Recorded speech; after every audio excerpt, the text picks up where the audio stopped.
Olá, pessoal. Olá, pessoal. Hoje vamos ter uma aula sobre Masechet Beitzah, capítulo 1, Introdução. De modo geral, a opinião da escola de Shammai, Beit Shammai, é mais rigorosa do que a opinião da escola de Hillel, Beit Hillel.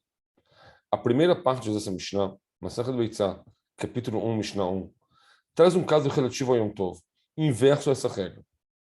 E outros casos assim também são trazidos nas duas primeiras Mishnayot desse capítulo.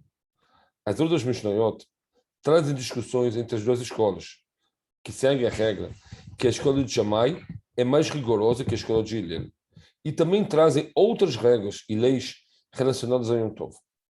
Primeira Mishnah, texto original. Beitzah shenolda beyom tov, Beit Shammai omrim teachel, o Beit Hillel omrim lo teachel. Beit Shammai omrim seor bechazait, vechametz bechakotevet, o Beit Hillel omrim ze veze bechazait. Tradução da Mishnah. Ovo nascido no Yom Tov. A escola de Shammai diz, pode ser consumido.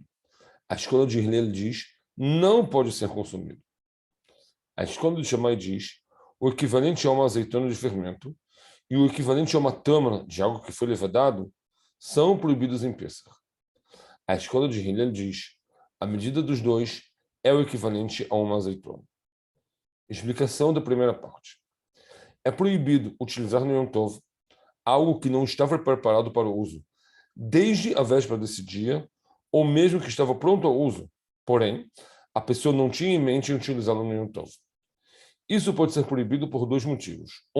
Muktzeh, algo afastado, algo que a pessoa não pensou em utilizar no Yom Tov, ou nolad, algo nascido, algo novo, que surgiu durante o Yom Tov. Cada caso depende do caso. Uma galinha que foi especialmente criada para pôr ovos, não estava preparada e adequada para ser comida, consumida no Yom Tov. Portanto, é proibido abatê-la ou mesmo mexer nela nesse dia. É proibido também comer um ovo posto por ela no Yom Tov, já que não só a galinha está proibida, como também todos os seus derivados. Quando uma galinha é criada para ser comida, não é considerada muktzeh. O mesmo é válido para o ovo que está dentro dela, uma vez que os dois receberam o status de comida. Se o ovo nasceu em Yom Tov, não é considerado nolad, nascido, já que o ovo era considerado comida dentro da galinha. E quando nasceu, era uma comida separada de outra comida, como qualquer parte da galinha que estará permitida de ser consumida após o abate. Portanto, seria permitido comer esse ovo no Yom Tov por todas as opiniões. Isso é correto quando o Yom Tov foi antecipado por um dia comum. Todavia, quando o dia anterior ao Yom Tov é um Shabat, existe outro problema. Nada pode ser preparado do Shabat para o Yom Tov, conforme consta na Torá, Shmot, capítulo 16, Pasuk 5. Vehaya beyom hashishi, ve'echinu et asher yaviu. E será no sexto dia, e prepararão o que trarão. Ou seja, que o que for usado no Yom Tov não deve ser preparado no próprio Yom Tov, ou seja, deve ser preparado na véspera do Yom Tov.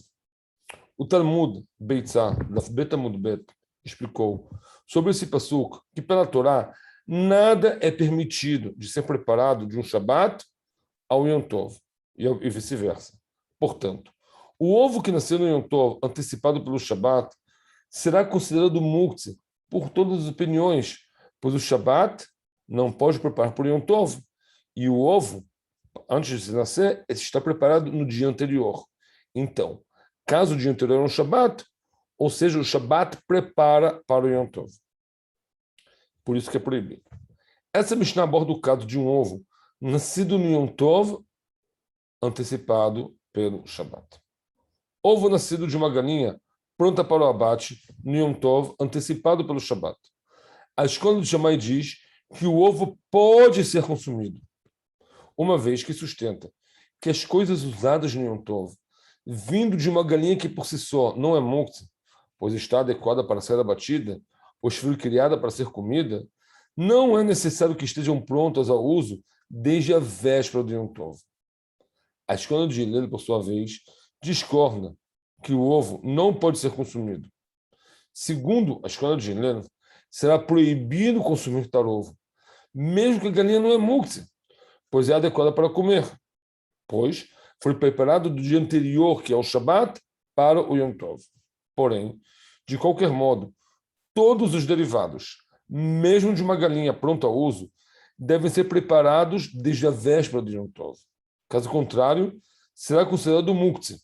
Porém, as outras partes da galinha, a coxa, a sobrecoxa, as asas, o peito do frango, etc., já estavam preparados ao uso, só faltando o abate que é permitido no Yom Tov. Mas o ovo ainda não estava preparado ao uso, porque ainda não havia nascido.